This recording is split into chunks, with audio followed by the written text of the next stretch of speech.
अस्सलाम वालेकुम dear students, कैसे हैं आप सब?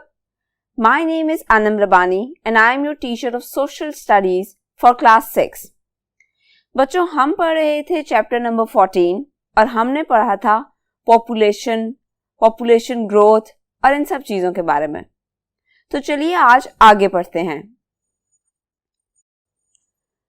बच्चों, आज का टॉपिक है literacy. Now what is literacy? Literacy is the ability to read and write. Literacy हम इस चीज को कहते हैं कि आप कितना पढ़ सकते हैं और कितना लिख सकते हैं। 1991 में हमारी कंट्री का लिटरेसी रेट था 36% and then in 2007 it was 50%, यानी it has improved, which is a very good thing. Average literacy rate for women is 35% in our country, which is not a good thing at all. क्योंकि ये ज़रूरी है कि आपकी मुल्क की जो ख़वातीन हैं वो भी पढ़ी लिखी हों, वो भी आपके मर्दों के शाना बशाना काम कर सकें। हमारे यहाँ ये तसव्वुर किया जाता है कि जी लड़कियों को नहीं पढ़ाना, लड़कियों के स्कूल्स कम हैं और बहुत सी बातें सोची जाती हैं, लेकिन लड़कियों को पढ़ाना उतना ही ज़रूरी है जितना कि लड़कों को पढ़ाना। अगर आपके मुल्क ने तरक्की करनी है तो इसके लिए ज़रूरी है कि लड़कियों का लिटरेसी रेट भी बहुत अच्छा हो।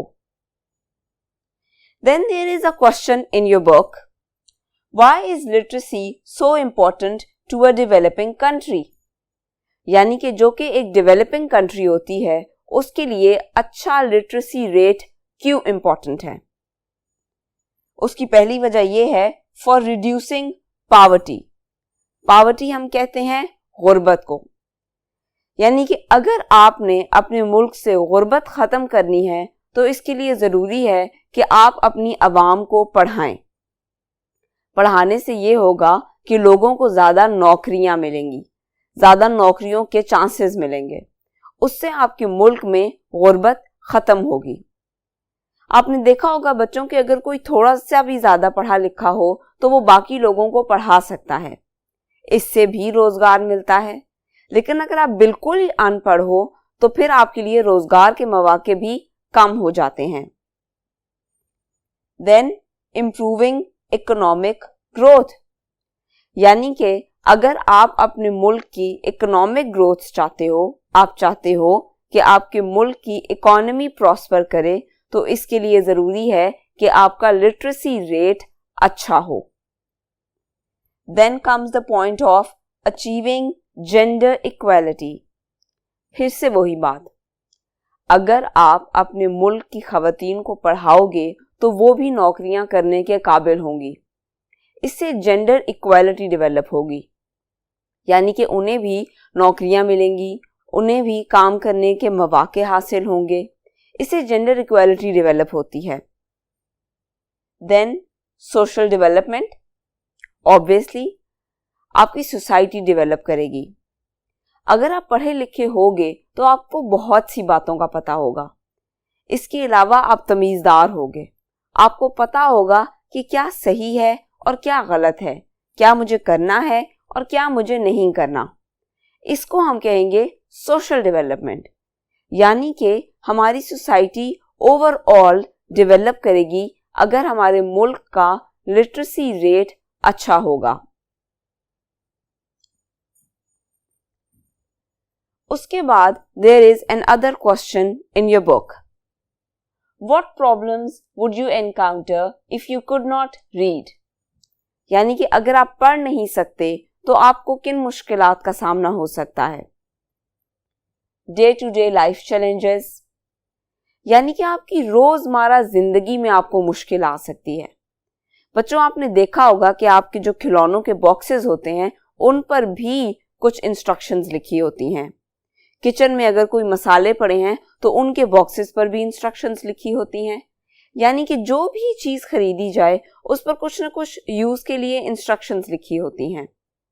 डे टू डे लाइफ में हम जगह जगह कुछ ना कुछ पढ़ रहे होते हैं, लेकिन अगर आप पढ़ नहीं सकते होगे तो फिर आपके लिए वो सारी बातें समझना बहुत मुश्किल हो जाएगा। आपको लाजमी किसी न किसी की हेल्प लेनी पड़ेगी। And then unemployment. अगर आप पढ़े लिखे नहीं हो तो आपके लिए नौकरी तलाश करना भी बहुत मुश्किल हो जाएगा, जिसकी वजह से मुल्क में भी अनएम्प्लॉयमेंट बढ़ती जाती है, क्योंकि फिर आपके पास मुशक्कत के अलावा कोई ऑप्शन नहीं रह जाता। अगर आप थोड़े भी ज़्यादा पढ़े लिखे हो तो आप किसी को पढ़ा सकते हो, आप कोई छोटी मोटी नौकरी तलाश कर सकते हो, लेकिन अगर आप बिल्कुल ही पढ़े लिखे नहीं हो then it is going to be a huge problem for you, for your society and for your country. Now coming towards the next question in your book, is it more important for people in the cities to read than for those in the countryside? यानी कि जो लोग country side पे रह रहे होते हैं उनके लिए क्या ज़्यादा ज़रूरी होता है कि वो पढ़े लिखे हों उन लोगों के मुकाबले में जो कि गांव में रह रहे हों? तो बच्चों वैसे तो इक्वली इम्पॉर्टेंट है। कंट्री साइड के लोग भी पढ़े लिखे होने चाहिए और विलेज साइड के भी। ये कोई डिफ्रेंसिएशन नहीं है कि जी अगर आप शहर में रह रहे हो तो आपके लिए पढ़ा लिखा होना ज़्यादा ज़रूरी है, अगर आप गांव में रह रहे हो तो आपके लिए पढ़ा लिखा होना ज़रूरी नहीं है। ऐसी कोई बात नहीं है, इक्वली इम्पॉर्टेंट है। बट स्टिल अगर देखा जाए तो शहर में रहने के लिए आपका पढ़ा लिखा होना कुछ ज़्यादा ही ज़रूरी है, क्योंकि यहाँ पे इंडस्ट्रीज ज़्यादा हैं, यहाँ पे फैक्ट्रीज हैं, यहाँ पे आपको कहीं ना कहीं नौकरी मिल जाती है। यहाँ पे छोटे मोटे स्कूल्स हैं, एकेडमीज हैं, कॉलेज, यूनिवर्सिटीज़, हॉस्पिटल्स, हर जगह चलने के लिए आपका एजुकेटेड होना ज़रा ज़रूरी है। जैसे फॉर एन एग्जाम्पल अगर आप किसी हॉस्पिटल में भी जाते हो तो वो आपसे कोई ना कोई फॉर्म फिल करवाते हैं। उस फॉर्म को सिर्फ समझने के लिए ही आपका एजुकेटेड होना ज़रूरी है, फिल करना तो बाद का स्टेप है। Then there is a question about road science कि रोड साइंस पे नॉर्मली सिर्फ साइंस क्यों बने हुए होते हैं, मतलब उन पे कुछ ना कुछ लिखा हुआ क्यों नहीं होता। फॉर एन एग्जाम्पल अगर कोई लैंड स्लाइडिंग का एक रोड साइन लगा हुआ है तो उस पर नॉर्मली पत्थर बने हुए होंगे, एक पहाड़ी बनी हुई होगी और उस पर क्रॉस बना हुआ होगा, आपको ये बताने के लिए कि यहाँ पे लैंड स्लाइडिंग का खतरा है तो ध्यान से रहिए। लेकिन ऐसा क्यों है? वो लिख भी तो सकते थे ना कि लैंड स्लाइडिंग। ऐसा इसलिए है बच्चों कि जो लोग ड्राइव कर रहे होते हैं ज़रूरी नहीं है कि वो सब पढ़े लिखे हों। उनमें से बहुत से ड्राइवर्स अनएजुकेटेड भी होते हैं। उनकी आसानी के लिए ज़्यादातर रोड साइंस पे पिक्चर्स बनाई जाती हैं, क्योंकि पिक्चर्स सबको समझ आ जाती हैं। लेकिन वर्ड्स पढ़ना, अल्फ़ाबेट्स पढ़ना कुछ लोगों के बस की बात नहीं होती, इसलिए रोड साइंस पर ज़्यादातर पिक्चर्स बनाई जाती हैं। उसके बाद हमारे पास टॉपिक आ जाता है पॉपुलेशन डेंसिटी का। What is population density? Number of people for a given unit of area, यानी कि एक स्पेसिफिक एरिया में कितने लोग रह रहे हैं, that is called population density. आपने population और population density में कंफ्यूज नहीं होना। population हम ओवरऑल आबादी को कहते हैं, यानी कि पूरे मुल्क की आबादी कितनी है। पॉपुलेशन डेंसिटी ये है कि किसी मुल्क के एक स्पेसिफिक एरिया में कितने लोग रह रहे हैं। Then we have a question, why is population density of Maldives highest and population least? आपकी बुक में एक टेबल गिवन है जिसमें पॉपुलेशन डेंसिटी भी गिवन है डिफरेंट कंट्रीज की और ओवरऑल पॉपुलेशन भी। उसमें there is a country Maldives, उसकी पॉपुलेशन डेंसिटी ज़्यादा है, यानी कि उसके स्पेसिफिक एरिया में कितने लोग रह रहे हैं ये नंबर ग्रेटर है as compare to the number of population. उसकी वजह यह है कि मालदीव्स इज एन आइलैंड। अब आइलैंड पे जगह जगह टूरिज्म के रिजॉर्ट्स बने हुए हैं, इसी वजह से उसके जो डिफरेंट एरियाज हैं उनमें पॉपुलेशन डेंसिटी ज़्यादा है। इसी तरह डिफरेंट टूरिस्ट के लिए डिफरेंट वेटर्स भी वहाँ मौजूद होते हैं, यानी कि उनकी खिदमत करने के लिए जो लोग वहाँ मौजूद होते हैं वो भी ज़्यादा होते चले जाते हैं। इसी वजह से पॉपुलेशन डेंसिटी ज़्यादा है लेकिन ओवरऑल पॉपुलेशन कम है। Then children, there is a table on page 65 of your book and then there is a question, what is significant about Sri Lanka. आपकी बुक में एक टेबल गिवन है और उसके एंड पे हमसे ये सवाल किया गया है that what is significant about Sri Lanka, यानी कि बाकी कंट्रीज से श्रीलंका क्यों हमें डिफरेंट लग रहा है। Urban population is low and literacy rate is high. अब अगर आप श्रीलंका को देखें उस टेबल में, तो उसमें उसकी जो अर्बन पॉपुलेशन है, यानी कि जो सिटी में रहने वाले लोग हैं वो कम हैं और विलेज में रहने वाले लोग ज्यादा हैं, लेकिन उसके बावजूद लिटरेसी रेट बहुत अच्छा है। नॉर्मली ये होता है कि अगर विलेज में रहने वाले लोग ज्यादा हैं तो फिर आपका लिटरेसी रेट भी गिर जाता है, क्योंकि ज्यादातर गांव में लोग एजुकेशन की तरफ ध्यान नहीं देते हैं। अगर आपकी सिटीज में पॉपुलेशन ज्यादा है तो फिर आपका लिटरेसी रेट इंप्रूव कर जाता है। लेकिन this is different with Sri Lanka. वहां पे रूरल पॉपुलेशन ज्यादा है लेकिन उसके बावजूद लिटरेसी रेट बहुत अच्छा है। उसकी वजह क्या है? स्ट्रिक्ट गवर्नमेंट पॉलिसीज, यानी कि उनकी गवर्नमेंट पॉलिसीज बहुत अच्छी हैं। उनकी गवर्नमेंट ने इस बात का ख्याल रखा है कि अगर देहातों में रहने वाले लोगों की आबादी ज्यादा है तो भी लिटरेसी रेट बहुत अच्छा होना चाहिए, यानी कि एजुकेशन की अवेलेबिलिटी विलेजेस में भी होनी चाहिए। Then there is another graph on page 65 of your book about Japan and Pakistan. What difference do you notice immediately?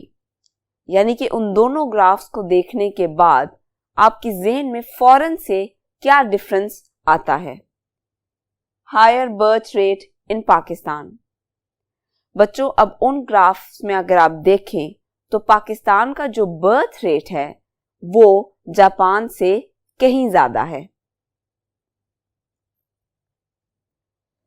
And another difference that we notice is aged people more in Japan, यानी कि Japan में जो बूढ़े लोग हैं उनकी तादाद ज्यादा है। Why do you think this is? अब he is asking कि आपके ख्याल में ऐसा क्यों है? Due to better health facilities? ऐसा इसलिए है क्योंकि जापान में हेल्थ फैसिलिटीज बहुत अच्छी हैं, यानी कि वहाँ पे अगर कोई बीमार होता है या किसी को कोई बीमारी लगती है तो वहाँ पे जो हॉस्पिटल्स हैं और जो हेल्थ फैसिलिटीज हैं वो बहुत अच्छी हैं, जिसकी वजह से लोगों की जान बचा ली जाती है। फिर अगर उनकी उम्र ज़्यादा है तो भी उनको अच्छी केयर और हेल्थ फैसिलिटीज दी जाती हैं। People do not marry and do not have children due to unemployment problems. अब जापान में एक अनएम्प्लॉयमेंट का मसला है, यानी कि वहाँ पे नौकरियां कम हैं। इस वजह से वहाँ पे लोग शादी नहीं करते। ऑब्वियसली अगर आपके पास नौकरी नहीं है, आप खुद का गुजारा मुश्किल से कर रहे हो, तो फिर आपके लिए मुश्किल होगा कि आप एक और बंदे को भी अपने साथ रखो और उसका खर्चा भी उठाओ। इस वजह से वहां पे लोग शादियां नहीं करते and then they do not have children. तो वो जो एक जनरेशन गैप है, यानी कि छोटी बच्चे और देन एजेड पीपल, वो बढ़ता चला जा रहा है। लोग शादी नहीं करते, बच्चे पैदा नहीं होते, बड़े लोग मुसलसल ठीक हो रहे हैं या उनको अच्छी हेल्थ फैसिलिटीज मिल रही हैं, तो एक बड़ा जनरेशन गैप क्रिएट होने लग गया है।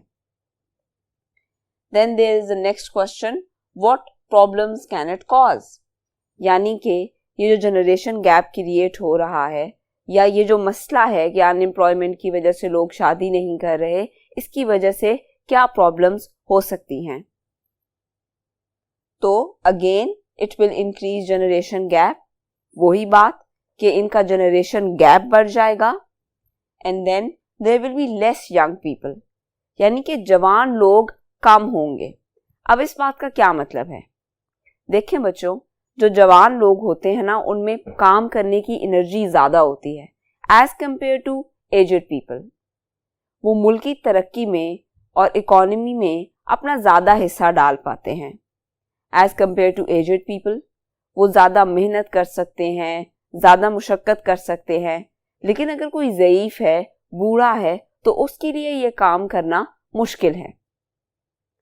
तो अगर आपके मुल्क में एक बड़ा जनरेशन गैप क्रिएट हो रहा है, आपके मुल्क की जो जवान आबादी है वो थोड़ी है और जो बूढ़ी आबादी है वो ज़्यादा है, तो इन फ्यूचर ये चीज़ आपके लिए बहुत प्रॉब्लम्स क्रिएट कर सकती है।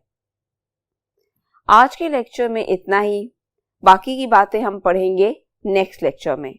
लेकिन नेक्स्ट लेक्चर शुरू करने से पहले आपने इस लेक्चर को अच्छे से रिवाइज करना है और जो टर्म्स सिखाई हैं उनकी डेफिनेशंस देखनी है, उनको मज़ीद समझने की कोशिश करनी है। अपना बहुत सा ख्याल रखिएगा। अल्लाह हाफ़िज़।